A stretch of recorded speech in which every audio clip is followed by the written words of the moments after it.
Ito ang mainit na balita ngayong araw. Eloy Bugres hindi nakapagtimpi. Miss Universe Iloilo Representative Zesta Espinosa nakatikim ng matinding supalpal. Napakasinungaling pala. Yan ang balita na dapat mong tutukan ngayon, at kung bago ka pa lang sa aking channel ay huwag mo nang kalimutan mag-like, comment at subscribe para palaging updated sa mga susunod nating video. Pabalik muna ako sa taga Iloilo nga nag-join sa Miss Universe Philippines. May nagtatanong sa akin bakit daw ako galit na galit. Ang bilat sing Iloy nga alpot. Hindi nga squatter nga taga Kalumpang. The one who represented Iloilo City, she knew in her conscience that she won because of some sabotage that happened during Miss Dinagyang or Miss Iloilo. You knew you do not look good at all. Isa ni sa katumba patis when I said today na kanyang ex nagsabi na ang puti niya nagabahubulaho. What I meant was the ex was a she. I do not judge a person according to their sexual preferences, but I do judge a person who breach contracts with the so-called organization, and when you carry the name of your city or your province. Ang nangyari, para malaman yung kumakit ka ugot-ugot ko ni Salpot na malaway na sa daan. Ano na pamugal mo? Tapik ka sa prebendido. Dugo sa mga bata ko ang mga prebendido tungod kay Tatay Miling Carmelino Berciles. Middle name sa grandfather. Sa mga kabataan ko ang mga prebendido, ang mga drug lord sa Bupaghaw, ang muna ginapahong-pahong sa mga dami ang kaunsapon. Tapik ka ang alpot niya, sorry lang mag-ilong ko ako. Tapik sa mga prebendido, hoy! Pamilya sa kabataan ko ang mga prebendido. Between you and me, hindi magapin sa mga prebendido, manakalabinin ang iba nagkakatay shit na. Why am I mad at her? She shamed Iloilo City. Yes, hindi ko kinukuha that she did her best, pero maliliso ng kaplog. When she first tried the dress, there was some errors to be fixed. May aras ang dapat sa fitting niya nga one time niya lang din fit. Inayos ng artist or ng designer na si Jojo Robio ang damit niya. Kinuha para ma-fit ulit. Ining alpot ingrata ang bilang sing Iloy mo. She made an executive decision without coordinating with the organization of Iloilo Dinagyang or Miss Iloilo. Napalitan niya, hindi na magatayin si Rubio. Ngayon, umasa ning gagaya kasi nagpasalig siya sa manager niya nga si Alvin Isampurados. Hayaan mo suotin ko ang damit mo nga parang pikak sa puwet. Ang design ng gown na sinuot mong diputa ka nga may pitikot. Ang pitikot sa likod bilang sing Iloy, dumay tumor ka sa piktot, hoy Sista Espinosa. Squatter bilang sing Iloy sa Kalumpang nga manog lukit talaba. Sobrang mo kalukit sa talaba bilang sing Iloy, nanay na blackout ka na. Hindi ka mapuslan sa stage gabaka ang diputa maglakat. Ang manaming nga magrampaday. I am no expert ha, but this is just common sense. Ano ang lakad mo sa Miss Universe nga gaamo ka na? Ang paa sang alpot siya nag-amunin paa. May buwa nga nagwa sa imo ay asista. Imbes nga marampa sa platanit lang ito ka namin. Dumamo-amo na sa platanit. Ang lakad sang alpot siya may nagwa nga buwa sa iya gil. Ang bilat sing Iloy nga si Pilon gil ni gayaw. Kalaway-laway na sa itsura mo. Dugin panangkon kang diputa ka sa isa ka pamilya sang kulok-kulok. O tubos pa ang imong kulor nga pugita ka. Pinakahuyan nyo si Joe Rubio, ang designer sang Royal Blue nga gown. Tapos makakapang diputa ka magpasyon show. Dumay buwa ang imo kay sobrang uro nga p***anay. This madness that I have right now did not come from thin air. This was not from fucking thin air. Grabe ko ka-advocate sa ginatawag ng pageant. Pagdating bilang sing Iloy sa Miss Iloilo, kamukhang mo na. I support. Tingnan nyo naman kung paano ko kinsuportaran si Rabia. Kung paano ko si Rabia pinaglaban sa mga bashers. Kaya galing ko ninaripahan ng alpot ni nga si Magno Gaon nga si Dagul. Nga mahupay nga itong ilok. Basta galing maganda, kag alam ko nga nanalo talaga dahil sa talinong maganda, I support. Una best pa lang ang alpot ka, palakton ka sa stage, go ano ka pugoy! Hambalin na ako, imbukada pa lang nga. Introduction pa lang sa Miss Iloilo, kaamunin sa malakad. Hambal sa ngalpon ka kiwi, ay! Ano na sa'yo maglakad, guys, man? Palakton sa pasunsyo. Kaamon na sa maglakad doon, tayo na may nagagululuwa ng mga apan-apan. Kulang na lang. Lukitan nyo ko, basang bilat sa Iloilo. Wala na ko yung sila na may guys. Nagprangkan ko na yan. Sa January pa. Wala ko yan na namiang kay sista. So sa mga alipungoy, those people are wondering why I have this furiousness against her. It's because she was never supposed to win. The thing is, they sabotage Miss Labas, the one who has an international studies, who is fucking eloquent, articulada, mistisa, guwapa, Julia Barretong tsura. Inislan sa bilat sing Iloy Chapusit.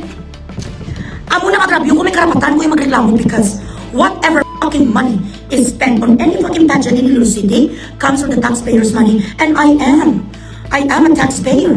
So basta gani, you don't fuck with my money. Basta gani, bilang sing Iloy, may inamutan si Bugris palalulo. Sa imo nga pagtrabaho yung albot! Hambal mo naginta naman ang skameres ng Iloilo, day! Ako ang nag-iisa nga ilungga. Bilang sing Iloy nga ginapaglaban ko ang Iloilo. Kung sino ang magsuya sa Iloilo, di po dapat sanay kami. Ikaw ba no? Ha? May ara ka sa kontrata sa Miss Iloilo Organization. Suksukon mo ang gown nga ginagrihan nyo kalkaplog sang kalumpang. Papampam sang kalumpang ang bilang sing Iloy nga tibuliban lalalala manong ay nga si Sista Espinosa. Baldugira sang kalumpang manong utang ka. Pulo naman ni kabilo nga manong inasalo. Loy sukta sa loy. Permit ni sa kabakal sa mo sang inasal. Sinugba nga mga talabaloy. Mga sinugba nga aloy, way sa nagbayad, ayan lang makawat tapos akong balon mo scammer. Ano kinskamsi mo po, ha? Ano ang skamunsi mo? Ibul ka pa sa umang. Ang imo balay niyo di po ka sa kalumpang galakay ang dalong kanal. Ambisyosa kang mga attitude. Tatlo kataga binibili. Tatlo kataga Miss Universe Philippines. Ang kanilang handler, kaibigan ko, mga influential makeup artist. Pati ang makeup artist naka-assign sa kanya, kinkaliwali sa alpot. Kay gusto niya, ang eyang at team lang daw. Wala ka pa nga ni bilang single life, ma. May napamatutan, you haven't proven anything yet, you di ka. I'm not going to let anybody say, ay, magba! Habang hindi ka pa sumasakses ang bilagsing Iloy mo, habang hindi ka pa nakatakot sa national competition, you're a shit. You are a nobody. You will never make it. Like Rabia and like Alexi. Because simple instructions you don't know how to follow. And yan, nambal sa karikison, karikidam, ang bilang sa ilay nga taga-kalumpang, galatay kayo di kung papakagto sa balay nila, madagdag ka, ma-shower ka, sa lamawan. Pa-iskrim ako ng alpot sa organization sa Iloilo, silingo daw bata sa ni Jed Mabilog. Ano bilhin mo? Espinosa nga imor sa kalumpang. Ang mga Espinosa sa una may arang power. Subong ang mga Espinosa nga may mga power at sa Amerika. Si Tito Bibot Espinosa, si Christian. Kanday Tito Leo. Si Manong Val. At na sila tuya sa Amerika, ikaw diin ka. Hasta subong sa lamawan kawi kaplog. Pinakahuyan mo si Joe Rubio. Pride of Iloilo City, so this is why. Ginabugres ko ng trangkison na ginaging iting. Sana, kung gusto mong sumakses kang bilang siguro, kung magmaldita ka balang sesta, nakahalin ka ng alipot ka sa squatter. Dapat sa mega world ka na-star na mayara ko 2 milyon at 3 milyon. Bilang sa Iloy mo, imo trapal, imo gown. Ang Iloy, mga alimpungoy, numero 1 nga manukutang dito sa Balay yung karinderya. Ang ambal sakon sa inyo, sunagaga, grabe ka pala utang sa mga inasalan. Ang mga inasal nga mga tangigi, inasal nga mga bros, bilang sa Iloy mo yung kagabayan. Tapos sa balon ko sa alpot, scammer, wow, grabe si Sista, karinkidun. Huy, karinkidun, ang banyo ninyo, nagalutaw inyo taki sa baybay.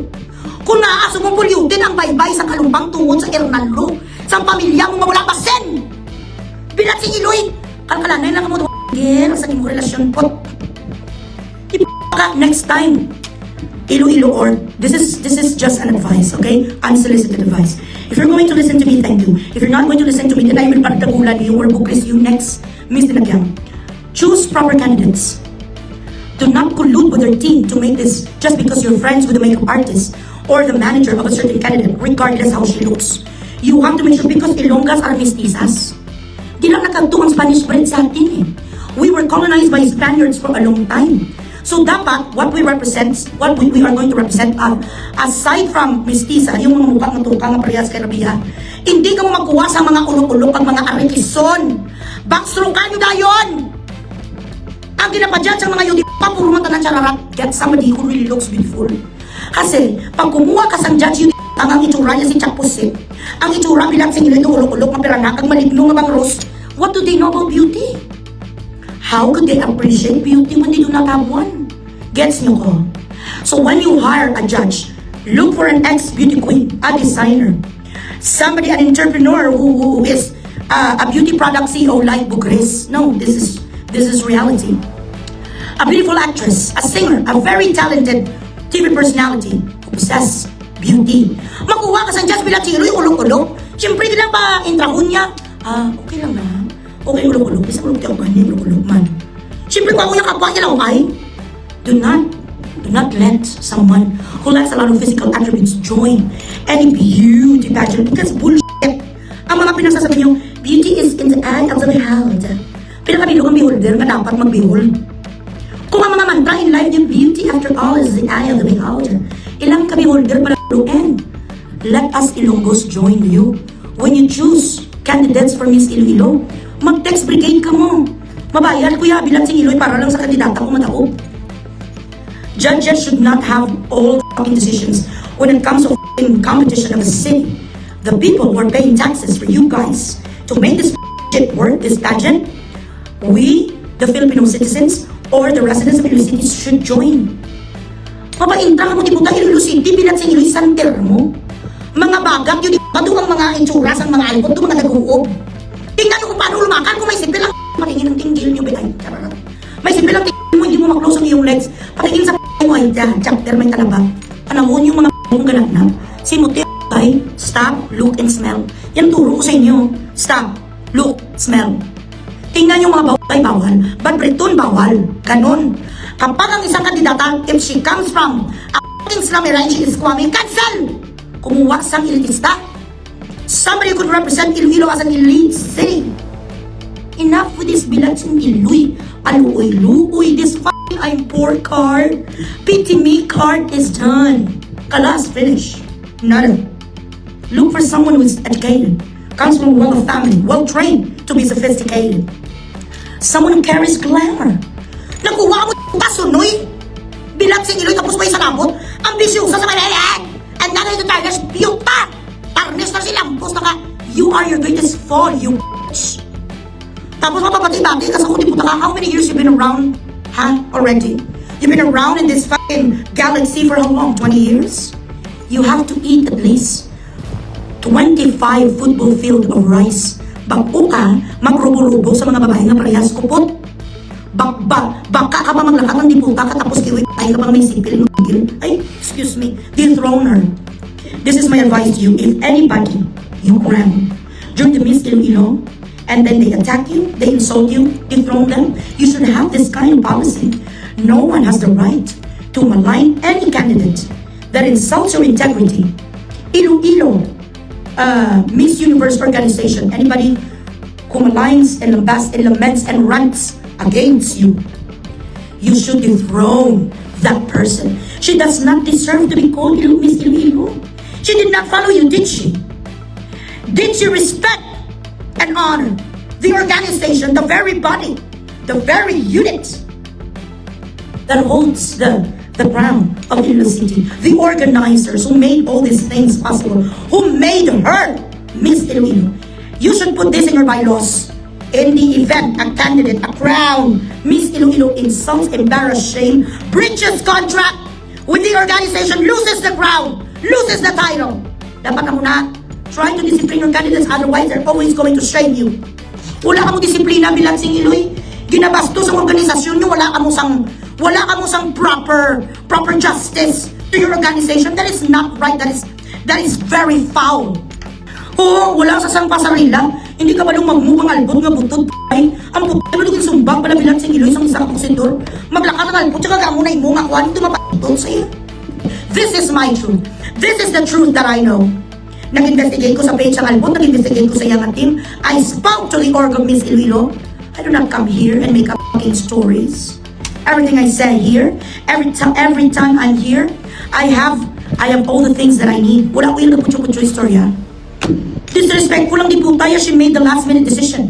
Everybody was expecting her to wear the royal blue, which was signed, a contract between her and Joe Rubio. Joe Rubio was called during the pasarela, but she was wearing someone else's gown, which was a fucking failure. Failed totally. How insulting is that? for somebody who dedicated his life for how many months to make her a really beautiful gown. Ang screening committee, ibutan nyo ko sa screening committee. Mayo bilang si Iloy kung may ma-intry yung mga pangal. Hire me or not hire me, invite me as a screening committee. Mayo kung may ma-intry bilang si Iloy ng mga bubungan.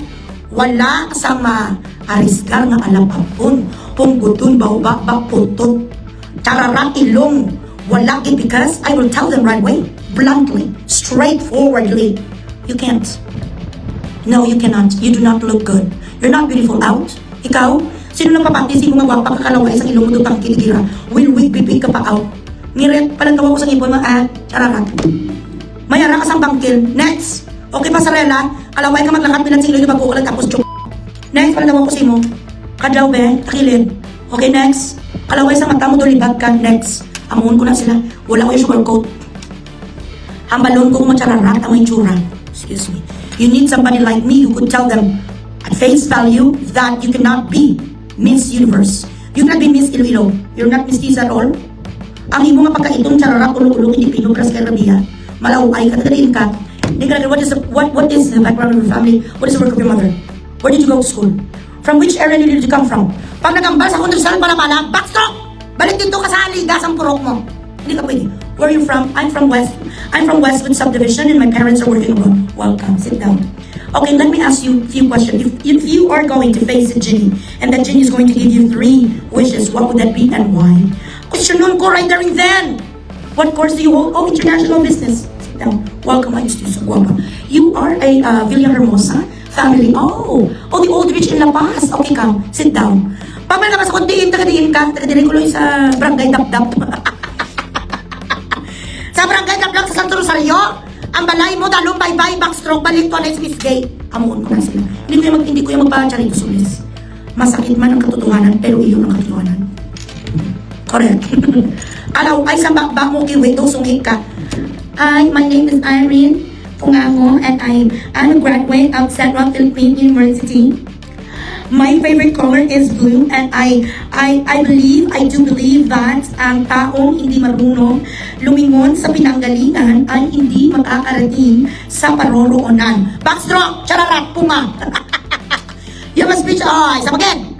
My name is Famila, and I come from a family in Cabatuan, and my father is a fisherman. And my mother, chararat! You have a speech impediment. You do not know your F and your P? Kalas! Get out! Hamon ko na sila yan.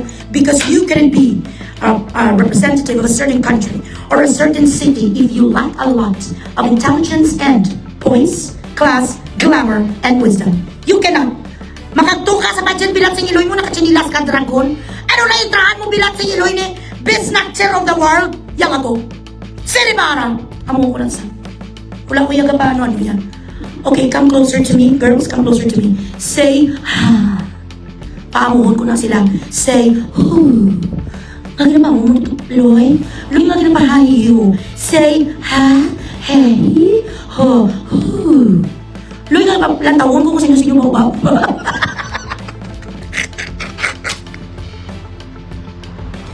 Tanawon ko kung sino-sino ka buka kalayo.